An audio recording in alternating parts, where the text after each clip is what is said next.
the Civil Rights Act has done more to cause discrimination than it has to create opportunities for people. You're on the Civil Rights Commission. You were appointed by President Trump. Yes. Do you think that American diversity, equity, and inclusion policies are racist against white people? Well, certainly, first of all, I applaud President Trump for appointing me to the United States Commission on Civil Rights. One of the reasons I was very interested in that particular post was the very conversation that we're having about diversity, equity, and inclusion, and how that in some ways does discriminate against other Americans in the United States has always been an issue. You know, as a civil rights commissioner, I believe that every American in the United States is entitled to civil rights, and that includes our white colleagues, our Hispanic colleagues, our Asian colleagues, and anybody else. And so, yes, in some ways, it certainly can be misconstrued as being something that it's not in many cases. And I've always been a huge supporter of saying that we have to look at programs like affirmative action programs and other programs that in some ways segregate more than they help in the American system. And so President Trump was very intentional about that when he appointed me to the United States Civil Rights Commission, and I'm looking forward to continuing to champion that message. There have been some conservatives in recent years who have criticized civil rights legislation, particularly the Civil Rights Act of 1964, as creating what Christopher Caldwell describes as a dual constitution. And they say, and another one is Christopher Rufo, another conservative activist, who says, well, actually, this legislation enshrines into law things like affirmative action and essentially is used as a justification for DEI policies. And this has gone through the entire kind of legal system. Do you agree with their criticism of that act? And do you think that it should be repealed or replaced or reformed in any way? I think the 1964 Civil Rights Act, when it was initially established, certainly was established with the right intentions. The concern has been how it has exacerbated other entitlement programs throughout its history since 1964.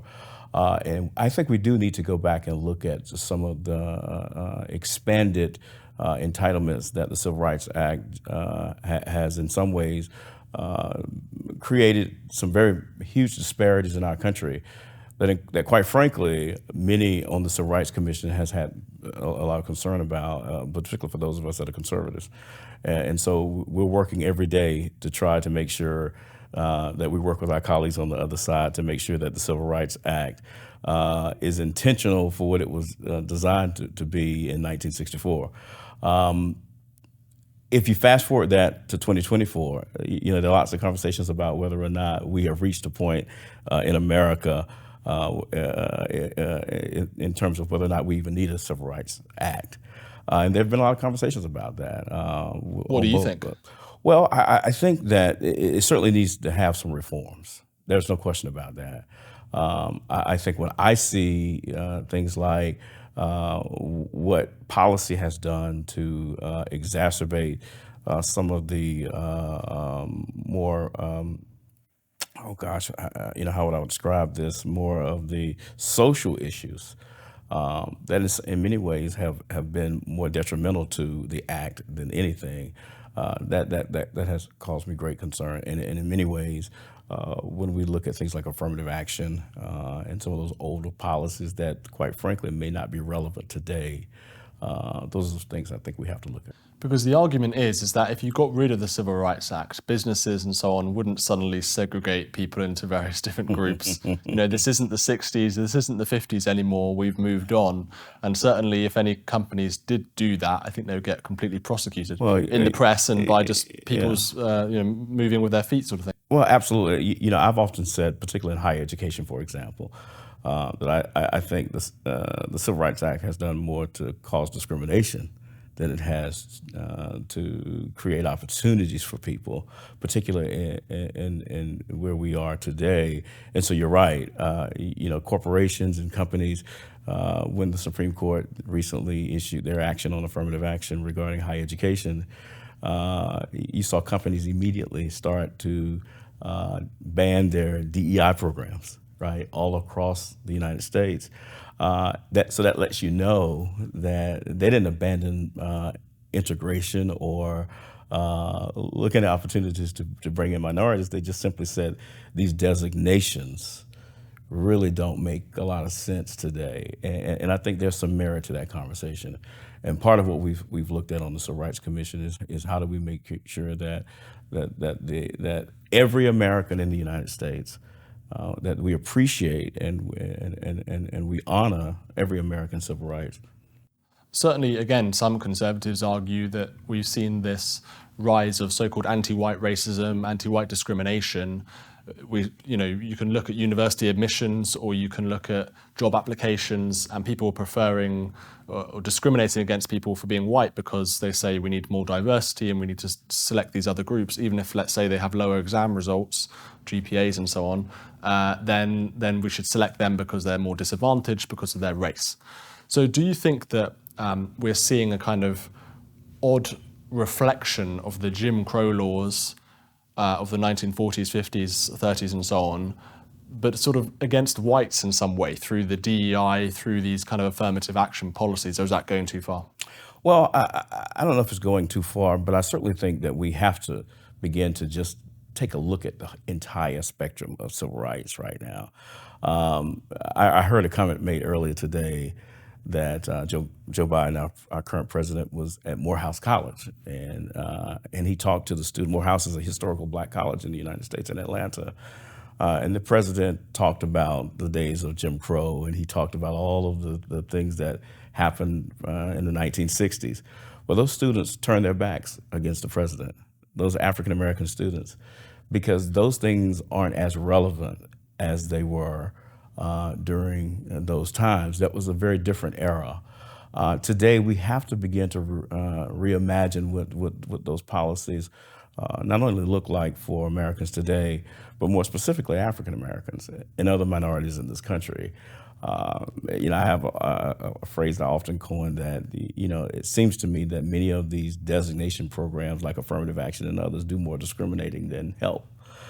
In many cases, particularly when it comes to minorities. And we've seen that it's placed people in classes rather than giving people an opportunity to be able to compete. And so those things do disturb me as a United States Civil Rights Commissioner. And it's one of the things that I'm looking to hopefully try to bring some sense to before my term ends on the commission. Is it also a bit of an insult to African Americans or others when they get these positions because of DEI, and it's like not because of their merit or because they're talented, but actually because of their skin color, which seems totally wrong? Some African Americans certainly have had problems with it. I chair a chamber of commerce in South Carolina, in the United States, and I can tell you many African Americans who are business leaders, they want to compete like anybody else. And be given an opportunity to compete on a level playing field, not to be given those designations because they're black. And I think you would find that more common today than what gets articulated in the media and what we typically see when these policies are being championed as a tool to be used to help those folk accomplish those opportunities. When it comes to social issues and economic problems amongst the African American community, how do you think we should solve some of these issues? When it comes to kind of liberal policies, they've got their own solution through welfare or so on, and the Republicans have their alternative. So how do you solve those issues? Well, I've always been concerned about the era of big government. I think it takes the place of the home. I think it takes the place of the family structure. We've got to make sure that we don't enact policies that in some ways disrupt that. And I think it's very important that whatever we do when it comes to policies around civil rights or around race and discrimination, that we do what we can to protect the family structure. That's very, very, very important. And the erosion of that has caused many, many problems. And in some ways, we've seen policies like DEI policies try to fill the void of where those policies have destroyed that in the past. So it's a very interesting dynamic that I think in the United States we're going to have to really be very conscientious about how we address that. And finally, discussing again this issue of African Americans and how they vote. Most African Americans vote Democrat. Sure. That's historically been the case. How do you think we can break them out of this mold, break them out of this mindset? Yeah, well, you know, as a business owner, I think it's very difficult to be a true business owner if your politics are predictable. Within the Black community, the politics historically have been very predictable, and it's very difficult in some ways to really be in a position where you can achieve what the American dream stands for when your politics seems to be skewed to in one direction. But I think that's changing. I think I see across the country African Americans beginning to say, no, these policies have not worked for us over the years. Our dedication to one party has not in any way. The return on that investment has been dismal. And so the hope is that we're seeing a sea change in that. I saw some recent poll numbers where President Trump is currently polling at about 25% in the African American community, particularly among African American males. That's a big deal. Some of us believe that if President Trump secures about 15% of the Black vote, he's president. How is he winning? I think a couple of ways. One, I think from his first term, President Trump was not afraid to go into Black communities. I had him come to my state in South Carolina in 2016 to visit with Black business leaders. And nobody ever thought he would show up, but he showed up, and he came into a hostile environment with African Americans, and he left as a champion among the people.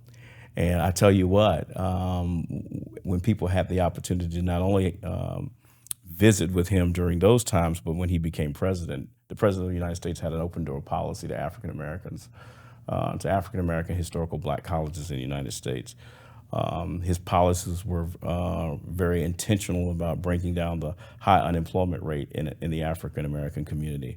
His policies were very intentional about making sure that income equality was something that he would address in the African American community. Those things happened. It wasn't hyperbole. And so now in 2024, when the president is now seeking to return to the White House, people remember that, and they're very appreciative that the president did exactly what he said he was going to do. And I think that's been very different for African Americans, because the last person you would think that would do anything for the African American community would be a Republican president. And he was the one that did what he said he would do for the African American community. So that's gotten a lot of attention. It certainly has in some ways shown up in our polling. And we're excited about what we think 2024 might end up being.